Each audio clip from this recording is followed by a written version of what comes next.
Even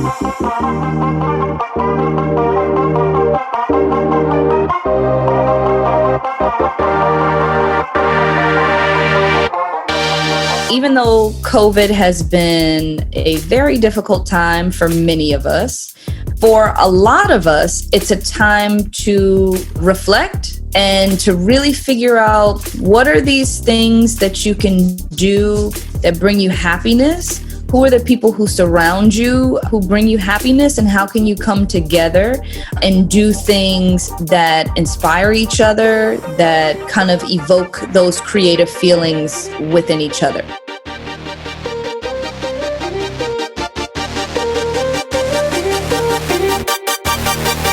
Dayna Isom Johnson was one of the first fashion publicists that I met in New York. I instantly loved her spirit, her focus, her realness, and she helped me edit a press release or two.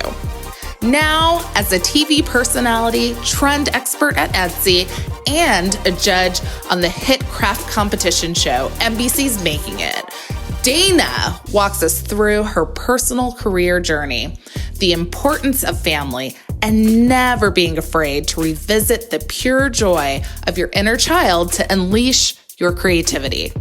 Enjoy.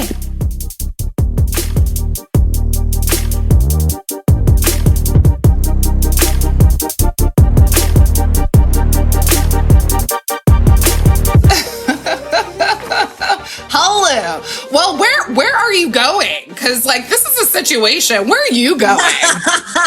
I'm not going anywhere, but to be honest, I did a virtual segment today with Canada. So I had a segment, and I did a desk side appointment with a publication. So I had to make sure I look like Sense from the keyboard up.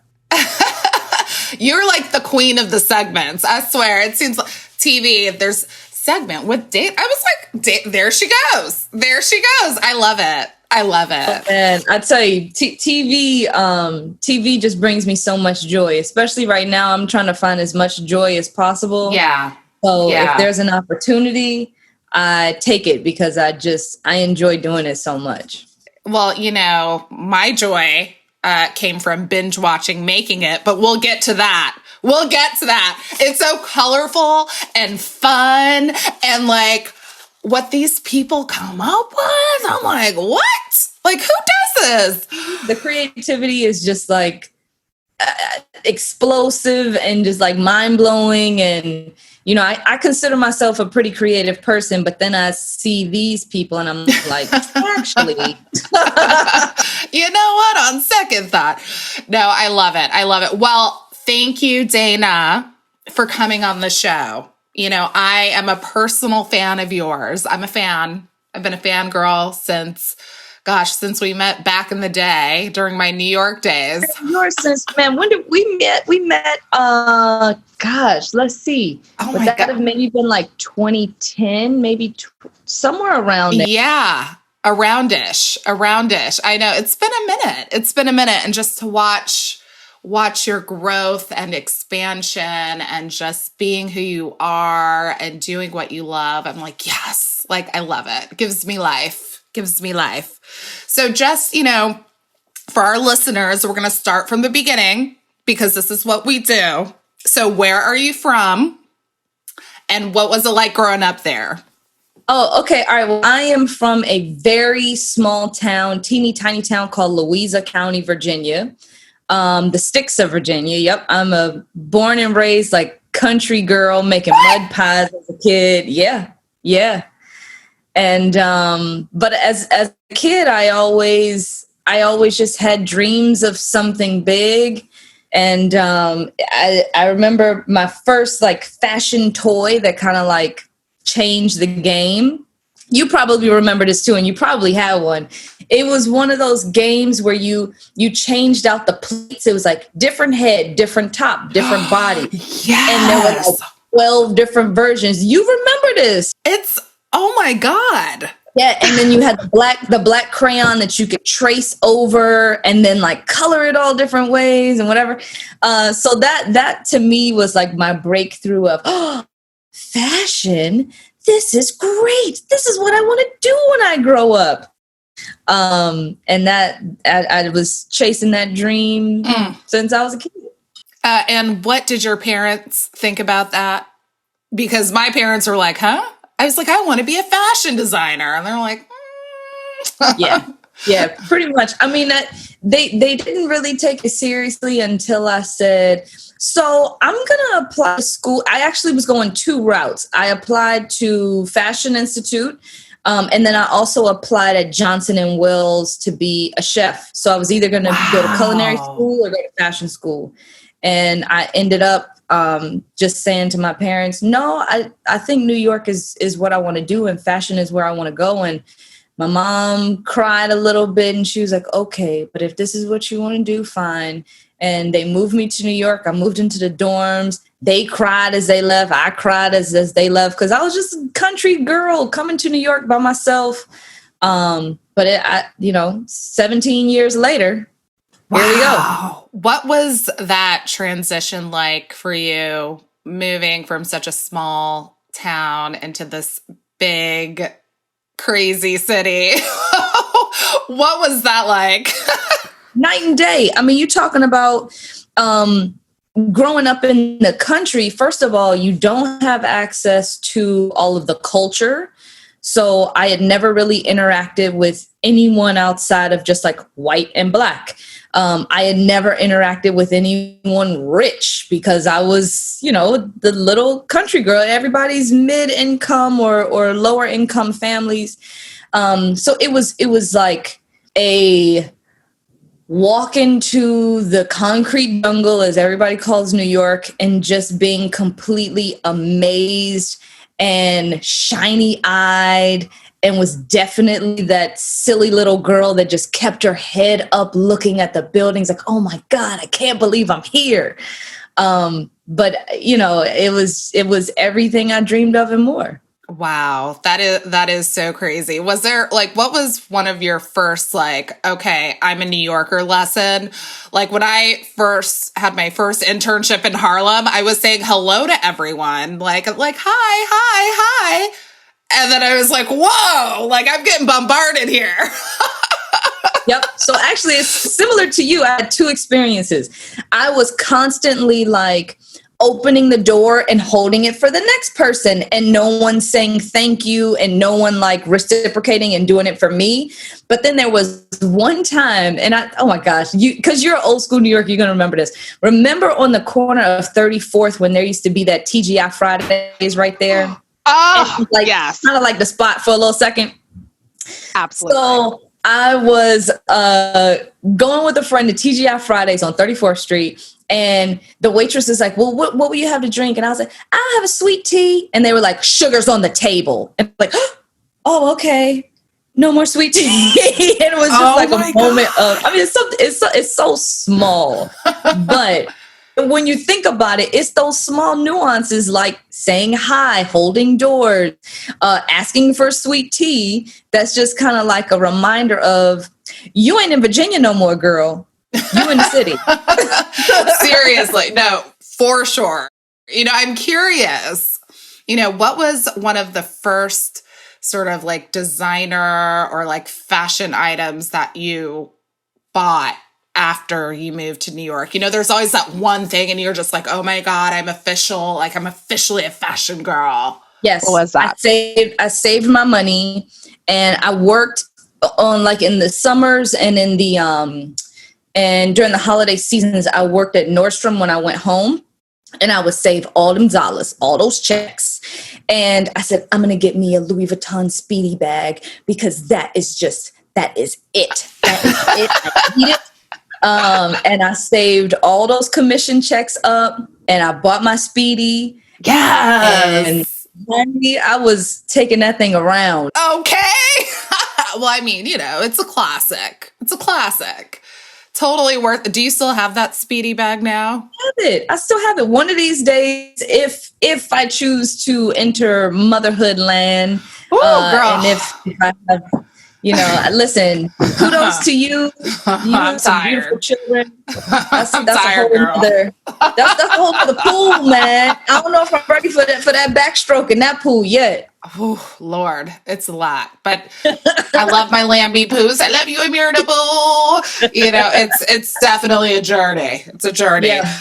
But you started off at Chico's. Was that your first job out of FIT?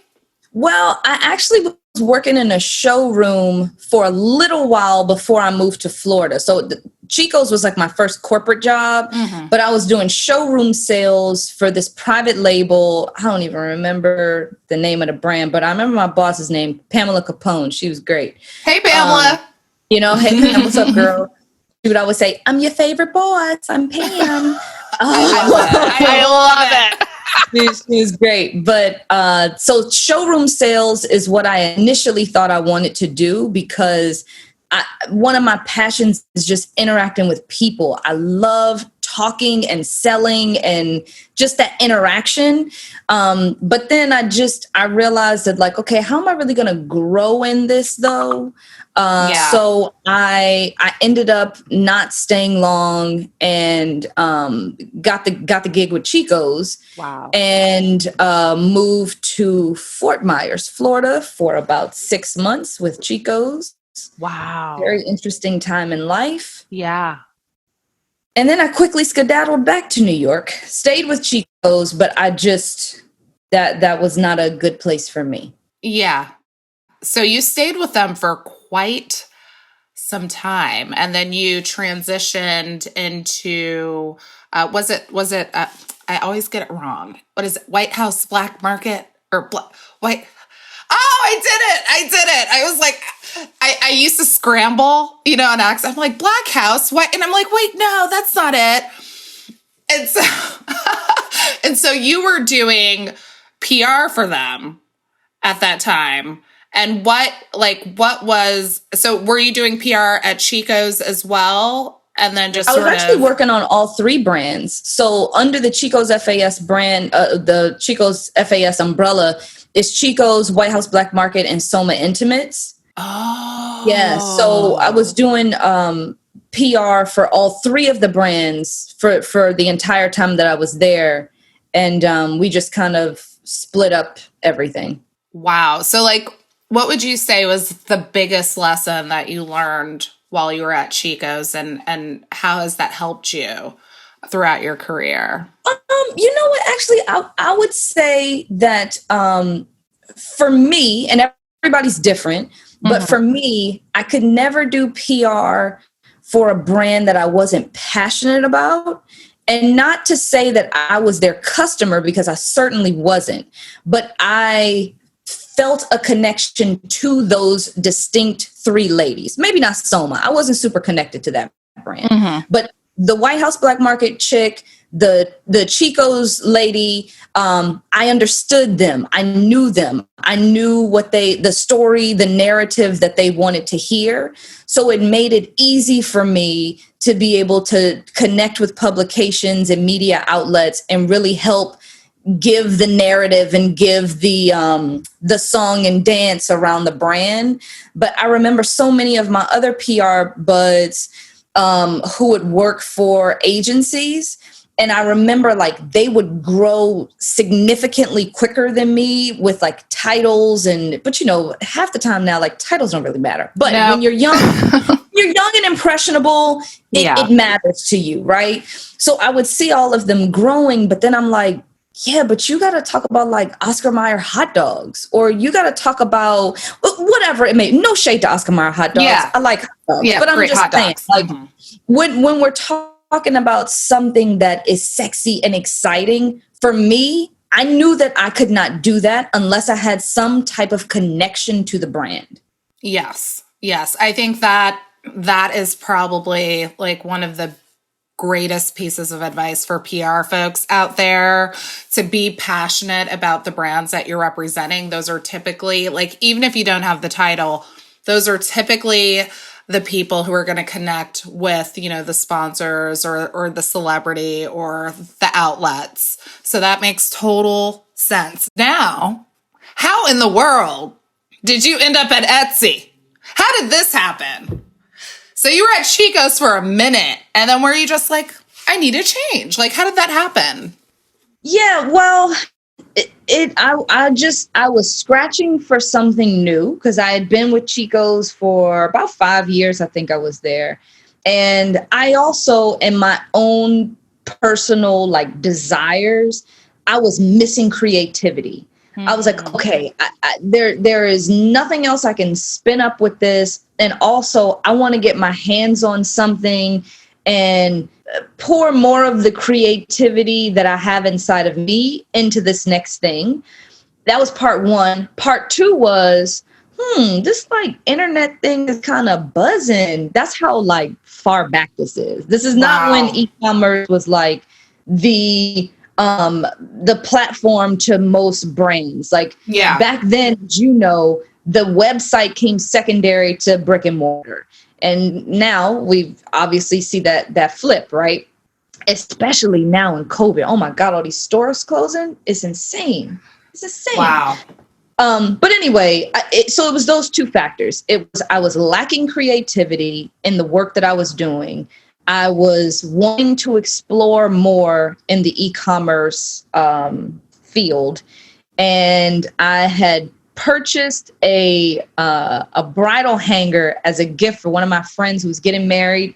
It's like one of the tried and true things that were on Etsy, but basically a lot of people who make a wooden hanger, and then you have in that bottom leg of the triangle of the hanger, they were manipulating the wire to say Mrs. Brown, Mrs. Johnson, whatever it may be, your new last name, right? Or your same last name, however you decide.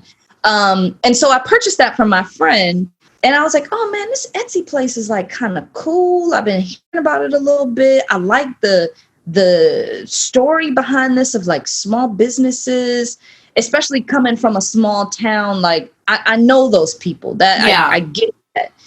So I said, all right, I'm gonna like keep a watch on it, see if some positions pop up. Meanwhile, I was interviewing like crazy for agencies, not listening. Well, at that time, I didn't know that advice because, you get older and wiser and all that jazz. Yeah. And not getting those jobs and being very upset, being very hard on myself. And now fast forward, I look back and I say, because I have a strong sense of faith and energy feels and all of that. And I look back and I say, well, girl, you didn't get those things because otherwise all of this would not have lined up for you. But in that moment, you feel so defeated. You feel like you're not worthy. You feel like, why isn't this happening to me? And then I saw the job pop up at Etsy and I was like, all right, I'll give it a whirl. Like I like it. And then I got it. And wow.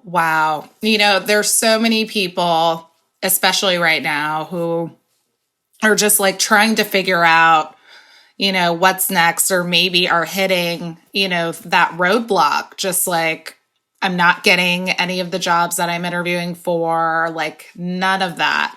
Like, would you say, like, I guess in your case, was it faith that carried you through? Was it your family? Like, were you praying by your bedside? Crying? Options be all of the above. I had, at that point in my life, I had just met who is now my husband. Wow. And my family has always been my rock through any time in my life. It was a moment of like questioning myself, and I couldn't understand why I wasn't landing any of these gigs. But they were the ones that were like, listen, that's because that's not meant for you. It's not meant for you. It has nothing to do with your talent. It has nothing to do with your ability. You just have to let things go that aren't meant to serve you and be ready and open to receiving when your blessing, when your moment is coming. I love that. Thank God for family. No, for real. Seriously. So you get there, you're at Etsy. What was your role when you started at Etsy? First job at Etsy was marketing coordinator. Wow. So you were at Chico's all this time doing all of these things, and you are a marketing coordinator. How are you feeling? What was that journey like at Etsy for you? Well, and this comes back to like that title thing too, because I took a title drop. Like I had made it up to a senior specialist, I think, assistant manager at Chico's. But it was something about Etsy that I was like, man, I just feel like this is going to grow into something. And so I'm going to take the chance, take the title, like demotion, and just see how things can pan out. And man, the day I walked into that Etsy office, which is no longer cute. anymore. What? Yeah, I mean, even the old one was very crafty and cute, but today's office is like insane.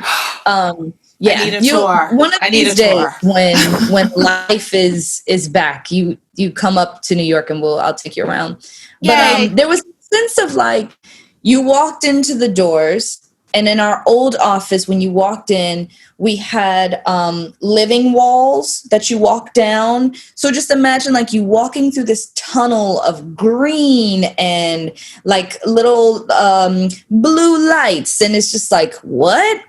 So I walked through and I was just like, wow, nobody's screaming. Because, in fashion, people are screaming and they're mean and trash cans can be thrown sometimes. And you know the deal.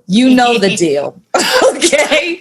Love my fashion fam. I love it too. I'm not mad at it. But we're yeah. just talking about two different environments. Mm-hmm. And Etsy was, what I love about it still today, we really encourage our employees to bring the ideas to the table, to express your creativity, to understand what serves our community best, which then in turn supports our shoppers. I love that. Love that. So you're a marketing coordinator. How in the world did you become the trend expert? Like, how many different roles did you have in between? Was it just sort of like you? Like, how did that work? Yeah. So, back then we were still very much a startup phase. So there were really no clear-cut departments. Like there was no PR versus marketing versus product. Everybody was just like there. And I was hired as person number 135. Wow. We are today over 1,100, I believe, globally. Wow. Yeah. Wow. So it was very much a family environment. We ate lunch together. We had Halloween parties, all these things we still do now, but at just like a larger level, larger scale. So I was having my hand in PR, having my hand in marketing. And they had never seen like consumer PR before. The structure of Etsy was just like, okay, if a request comes in, like, oh, somebody will talk to that person and whatever. But there was never a structure of this is what consumer public relations is. Wow. So I started kind of structuring out like, hey, we need a lookbook. Hey, we need, all of these things. And as we were starting to grow in interest and excitement to the rest of the country and the world, the larger requests started rolling in. Wow. So fast forward 4 years into my job of really trying to structure the PR of it all. We landed our very first Good Morning America segment. And and it was for my favorite category. Well, I can't even say that. One of my favorite categories is weddings. I love weddings. And I was training the person who was supposed to go on for Good Morning America, because that's what PR people do. You write the messages, train the person, whatever. And in the last 24 hours, that person was not able to go on. And look, see, as a PR person, like your eyes got huge because you do not give up that type of opportunity. Absolutely sometimes not. It is a one and only shot. And sometimes, most of the time now, you have to pay for these things. But as the person who like builds this up, you're like, I can't even believe this is happening right now. We cannot give this up. at the time, I was working with M Booth, the agency is like our supporting agency. Yeah. And I was working with this lady named Shira, who I love, and we still talk to this day. I love it. And Shira said, Dayna, calm down. It's all good. We got to figure it out. I said, Shira, no, we don't. We do not have this figured out. No. We have 24 hours, and this is just not happening. And she said, Dayna, we have another person lined up. It's you. You're going to go on tomorrow. And I was like, Shira, I've never gone on TV before in my life. And she was like, listen, you wrote the messages. You know the content. I know that you can do this. And I said, all right, cool. So then that night, I went to Bloomingdale's. I bought me a cute little outfit. And I said, okay, tomorrow I'm going to do this. And then I went to GMA the next day. I recorded the segment. And the moment that camera went off, I was like, yo, I thought I liked PR. No. This is my calling. This is what I need to be doing. I need to be telling the narrative of these small businesses and talking about shopping in a new way. And so after that segment, I drew up like a little proposal. I spoke with my supervisors and I was like, look, I want to do something different. I'm hoping that you're receptive to this, but I think this is going to be great for our brand and even better for our sellers. And so one of my, still to this day, mentors who's no longer at Etsy right now, but Jennifer Cohen, an incredibly smart, awesome Black woman. Love her. Jennifer Cohen. Hey, girl. And Bugleman's Cohen. But anyways, she okayed it. And she said, okay, if you can show that this has some validity, then we will let it rock. And so from that point on, I started like working with our data team, seeing what people were searching on. And everything else that goes along with my job now. I freaking love it. I mean, it's just like, I just get chills whenever I hear stories about people sort of just like recognizing that it's their purpose. Like in that moment, it's just like everything's aligned. It's almost like a divine sort of like moment for you. Like, I'm so glad it came. I'm just so glad it all worked out. And you're pretty freaking awesome. So, girl, you awesome, girl, get out of here. Get out of here. So, there's lots. I mean, Etsy has grown tremendously and there's so many, we have to talk about the fashion folks.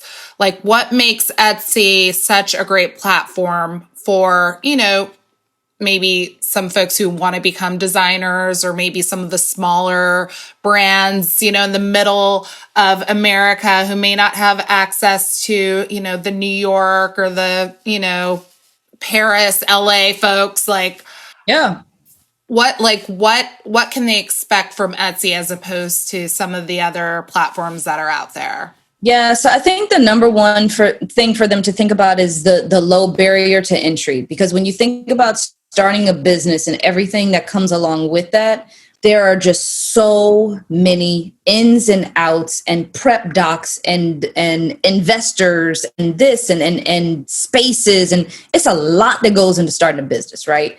But when you have a platform like Etsy, you literally can employ yourself. You can make as many or as little items, garments, jewelry pieces, shoes that you want. And it's going to cost you 20 cents and your idea to start a business. Wow.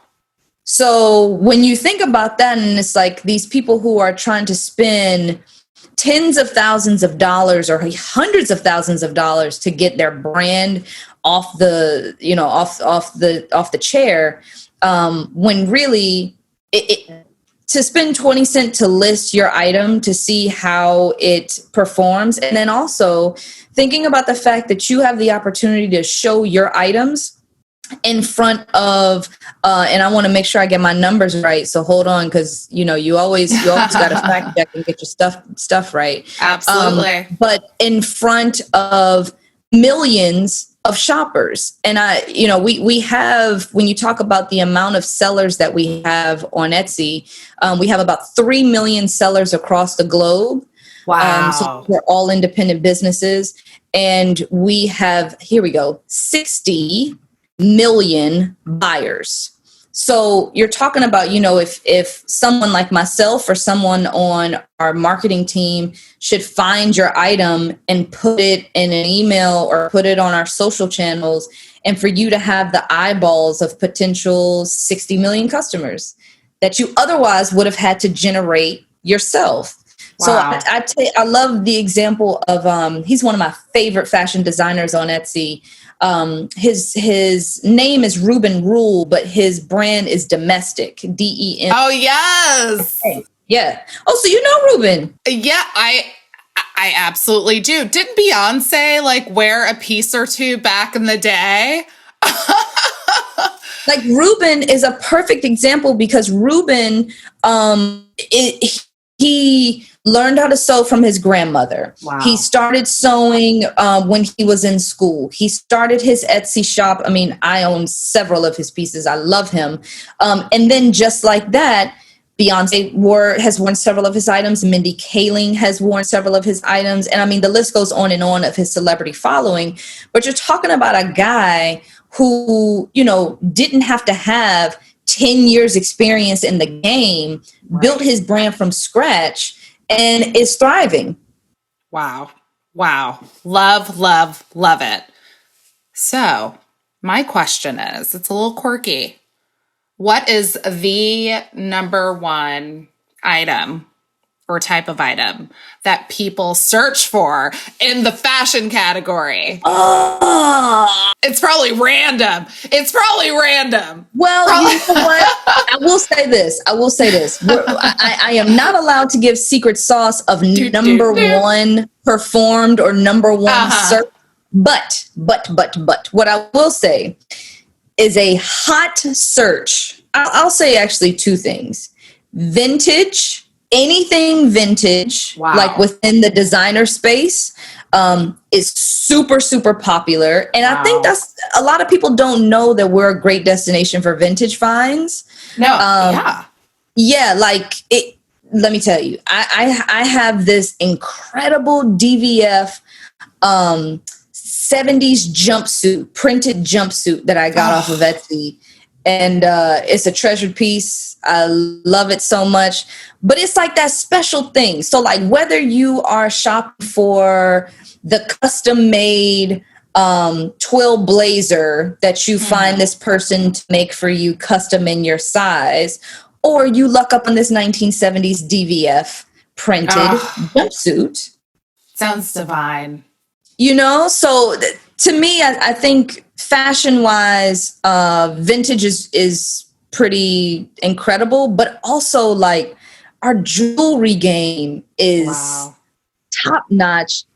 At this point, I only buy jewelry from designers on Etsy. Love it.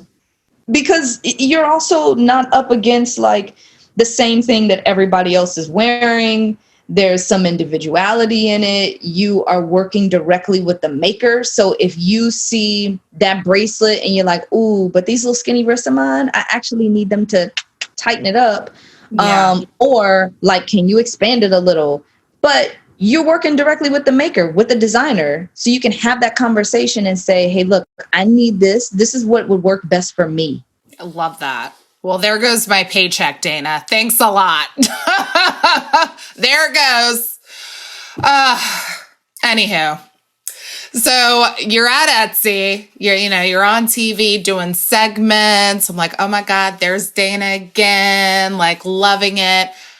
How did NBC's Making It happen? How'd you get tapped for that? Yeah. So we were, I was doing all these segments, and NBC called Etsy, one of our general lines. and was like, hey, we're doing this show and we've seen this girl, Dayna, do some things around Etsy. Would you guys be interested in being a part of the show? And would she be interested in auditioning? And a few folks brought it to me and I was like, would I be interested? What? Yes, I'd be interested. What kind of question is that? I love it. So then I went through an audition process just like everybody else. Wow. Sent in a tape because, I went through the regular ringer, sent in a tape. Then I went in front of Amy and the other 5 executive producers via, and not even COVID, but it was via Skype because they were in LA and I was here. And then I was actually, so one of the perks of Etsy is that when you are with the company for 5 years, you get a paid sabbatical and you get another one when you reach 10 years, which is coming up for me. Hey. Hey. So at that time, I was taking my 5-year sabbatical. I had already done the audition and I was basically just waiting to hear. My husband and I had gone on a trip. We were in Miami, just hanging out, chilling, and we were on our way, trying to do it up, right? So we were in baggage claim in the Miami airport, and my supervisor called me and was like, "Girl, get back home and pack your bags because you got a show to tape." And I was like, "What?"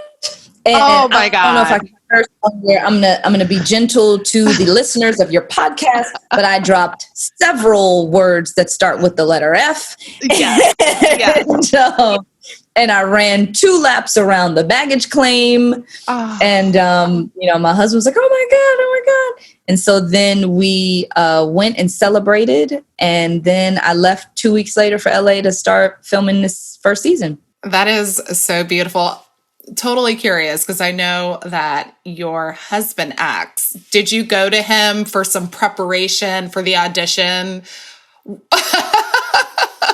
I mean, honestly, like, my segment skills are really because of him. Like he's an actor, so he gets like the presence and condensing things down. And, it starts, of course, with like your passion for the thing. And then there is a sense of, okay, but do you have like camera readiness in terms of your energy? But then there's actually the performance portion of it. Yeah. And he really, without him, I would have not been able to get to the level that I am with delivery. Oh, I love it. And you're good. I was watching and I was like, look at Dayna acting. Look at her. But it was like, it's well-crafted feedback. So, before I delve into that, can you just let folks know what is making it? What is the show about? Like, what is it? Yeah, so Making It is on NBC. We are 2 seasons in, but it is a crafting competition. It is all about celebrating creativity. So some of the best makers across the world, let me rewind, around the country, the US of A, come around. And each episode, there's a theme. They have a set amount of hours to create something incredible that will wow us. I am a judge alongside the incredible, the wonderful, the iconic Simon Doonan himself. Simon! And so together, Simon and I judge each of the items. We crown a master maker at the end, and it is hosted by the most talented and hysterical duo, Amy Poehler and Nick Offerman. They are hilarious. Like, I'm literally, my husband's like, what is going on? I'm like, I'm watching Megan. It's hilarious. I mean, they just come up with the most like random little moments, and they're so real and raw about it. And Amy, oh my God, both of them, they just have their own personalities. And, I did reach out to Simon for the show. And he's like, I'm working on my book, but as soon as I get everything together, he's so great. He's so great. And I'm like, ooh, I got to read that book. So I'm looking forward to that dropping in October. So what is it like just working with him? Like the two of you? Man, I mean, I got to tell you, honestly, I was more nervous to work with Simon than I was to work with Amy and Nick, only because I looked up to, and still do, look up to Simon throughout my entire years at school. I studied his work. He is Mr. Windows. There is no one better. He is the godfather of all window display. Yeah. So going into it and working alongside one of your idols, you're just like, what am I going to wear? What am I going to say? What do I not say? You know what I mean? So it's like, obviously Amy and Nick, they were their own excitement that I had, and their own respect that I had for them too. Like Nick is an incredible maker. I don't know if you've ever seen some of his woodworking skills, but he's like phenomenal. Yeah, like homeboy can whip up a canoe and a guitar. And it's crazy. Yeah. And then Amy's just like, she's a boss woman. She is that chick. She's hilarious. She runs the game. She is Amy Poehler. So, I have my own starstruckness with them, but Simon, man, was just like, wow, I can't believe he's my friend now. That is what, I mean, and that whole part about, okay, so what do I wear when I'm working with, like, Simon, is this okay? Are you ever like, Simon, is this cool? Like, do you have him give you like the one over, like, okay, like, do I need to change the shoes? I did in the beginning, but now we're just old friends. I love it. During season 1, we started our own kind of weekly thing on Sundays. We went hiking together every Sunday. Simon hikes? Yeah. And Gucci boots? And Gucci boots? Okay. Simon has his sun hat. What? And he loves hiking. He loves hiking. Oh my gosh. Well, I'm going to need to ask Simon about his hiking wardrobe selections. Yeah. And make sure I put that on my list. Amazing. Yeah, wow. that was our Sundays. And then we'd go out during the week for dinner, and we tried it. Well, now we can't because of COVID, but in between seasons, we meet up for lunch and have our chats, but he's the best. He's the best. I really love the concept of the show and just the brilliance that it brings out in so many different people from all over the country, and such a diverse group of people as well, in age, race. It's just beautiful to see, and the different perspectives. And one thing that Amy actually mentioned in season 2, she was just like, making things can help you express yourself and help you improve your world and your life. Yes. And it's just mind-blowing. I'm curious to know from you, through this process, working at Etsy and also working with so many different people and seeing all of these amazing, projects, like what is it that can help us tap into that creativity and keep that inspiration going? Like, how can we tap in deeper to that? Because, there's so much going on. We're in a capitalist society. We're always working. But like having that moment of creativity, like, do you have any suggestions on how we can do that? Well, I think first, even though COVID has been a very difficult time for many of us, for a lot of us, it's a time to reflect and to really figure out what are these things that you can do that bring you happiness. Who are the people who surround you, who bring you happiness, and how can you come together and do things that inspire each other, that kind of evoke those creative feelings within each other, right? The second part of that I always tell people, and sometimes I tell myself this advice too, because we're constantly on the rat race of like work, family, this, that, blah, blah, blah, blah, blah, right? But if you ever want to tap into your creative self and you don't know where to start, I tell people to dial back to your 7-year-old self. When we were 7 years old, we were all creative. All we did was spew creativity. What projects did you do? Did you build mini log cabins with popsicle sticks? Did you braid friendship bracelets? Did you tie little daisies together and make a necklace? What did you do? I did it. That's why I said it. That's so cute. I love that.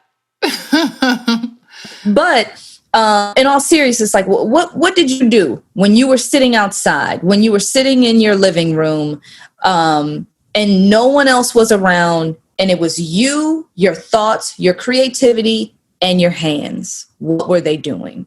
And that's a great jumping point for you to dig back into it. I guarantee you it will bring you some joy, because when you can create something tangible and then look at the finished product and say, hey, I made that. I did that. That's a great feeling. I'm going to do that. I'm like, wait, what was I doing at 7? What did you do? Really going to have What did you do? I mean, I would draw. I would draw all day. I would design clothes, my own collections. I would take a moment to read Vogue, and then, maybe watch a little Style Network with Lauren Nazirski behind the velvet ropes. Dayna! She is the first person I interviewed for my podcast. She is episode 1. So if y'all want to listen to that interview, go back. I was completely just like... She's another dream. She's outer another body experience. Yeah. I used to watch that. And remember, the shows would be on loops. And I would sit in front and just watch the loops. Yep. All day. Yep. And I would just be designing and do.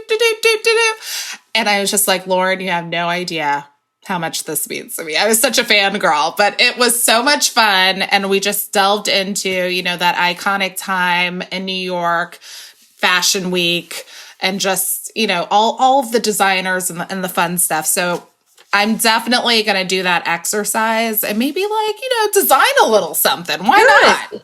And then get your kids involved. Like, they'll go like this, just party. maybe the colors that they choose or the scribble that they do, spark something else in you. I love that. I call my oldest a little Basquiat. He's more into the abstract, art. He's 4. He just turned 4. So I'm like, okay, my little Basquiat, come on. So, I mean, I absolutely, that is fantastic advice. And I think, we all have an opportunity to do that. And I think it does make us better people and helps us to connect. So, this is called a fashion moment. So I must ask you, what is your favorite fashion moment of all time? It could be personal. It could be personal or professional, or it could be both. Or it could be one of your favorites. It could be something you wore. It could be maybe on Easter Sunday, for me, one of my moments was always Easter Sunday growing up, because that's when, the church choir would vote on the colors and what we were going to wear. And it would be something random, like peach and white. And then we'd have to find it. But that Sunday I'd have my hair done in a French roll with a little, little piece on the side, and you couldn't tell me nothing. Wow. Okay. All right. I'm going to try for both.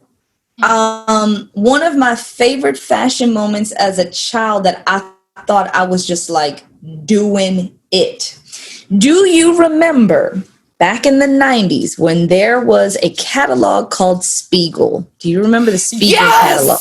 Okay. Oh, well, loved it. I thought the Spiegel catalog was everything. And I would Absolutely. dog ear the pages and I would circle the outfits that I want. And one time I was lucky enough that my mom bought me a full Spiegel outfit.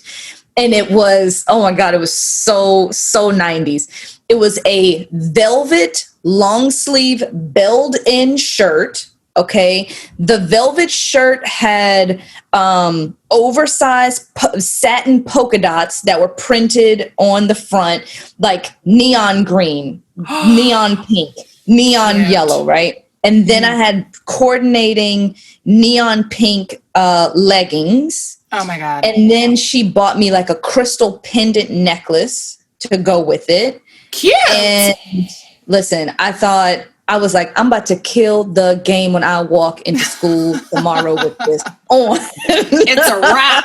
It's a wrap, y'all. It was a wrap. I loved it. Wow. And then in terms of celebrities, I am a huge red carpet like eyeballer. I watch them. I throw an Oscar party every time I have an Oscar party. People have to come with a coordinating Best Picture nomination dish. I go all out, right? So my favorite Oscar moments. Oh my, this is so much fun. So I feel like I could like talk about this for forever. But I loved Halle Berry's Oscar de la Renta dress when she won. The netted, it was like the first time that we saw that transparent top. Remember that with like the oversized rose color skirt. Yes. But then I equally loved when Hilary Swank won that year for Boys Don't Cry with the Calvin Klein navy blue up to the neck, entire back out. Her back was the most toned back I'd ever seen before in my life. The best back. No jewels. Everything was just pushed back. And it was just like simple elegance and just beauty. I'm getting chills because I remember that. I remember both of those so vividly. Like just mind blowing. They walk down, you're like, what is happening? Like, this is history being made right now. And since we're talking about red carpet, just have to like send one up for Joan. I miss her so much. Miss Joan Rivers. Like the queen, like when she passed away, I was just I don't think red carpets have ever been the same since she's been gone. And I truly miss her. I truly miss her too, because Joan had a way of being honest, not giving a damn about her honesty, and everyone else knowing that, you know what, I'm going to either get it from her or I'm not. Yeah. And I have to live with that. But she was just, there will never be another Joan Rivers, and red carpet commentating will never be the same. Never. Oh, well, thank you so much, Dayna, for coming on the show. You're so much fun. I love making it. Is there going to be a season 3? Do we know yet? Yes, I'm leaving in probably 2 weeks or so to start filming. So amazing. Let's just hope that everyone keeps their mask on and smooth sailing. Yeah. And we keep filming. That's beautiful. So excited. And congratulations on just your success. All your journey has been very inspirational. So thank you. Thank you so much, girl. Thank you. I appreciate you.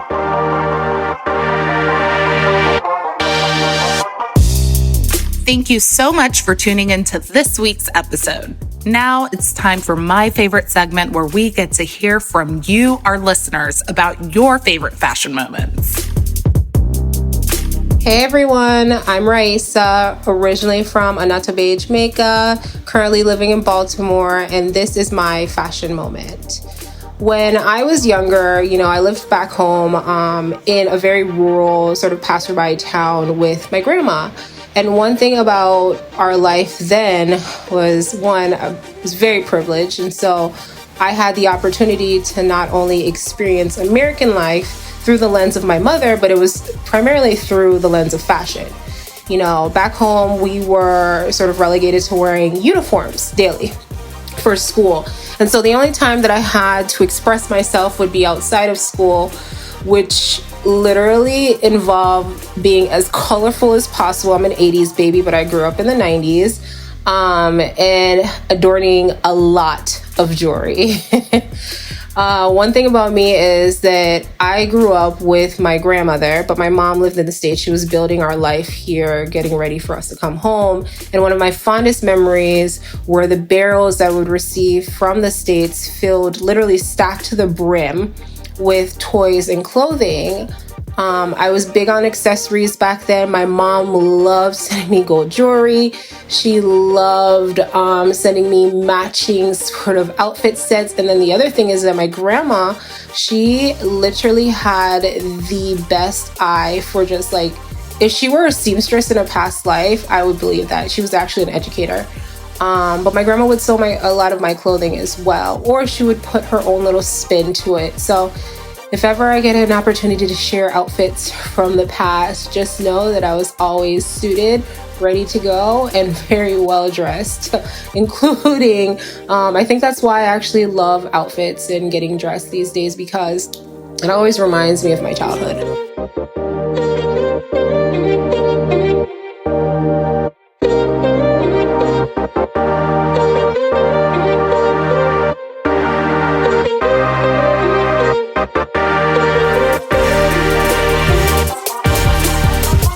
Thanks so much for joining me for this week of A Fashion Moment. If you like what you hear, we'd love for you to join our community of listeners and spread the word about the show. We also want to hear from you. Share your favorite fashion moments and dream guests with us by sending an audio clip or email to afashionmomentpodcast@gmail.com. Or you can tag us on Instagram at A Fashion Moment, and you could be featured on next week's episode. And don't forget to subscribe and leave us a review and let us know what you think. Until then, see you next time for another fashion moment. Podcast production by Rebecca Rashid and John Taylor Williams. Digital media production by Megan Porras. This recording carries a Creative Commons 4.0 international license. Thanks to Patrick Patricios for their song, Hot Coffee.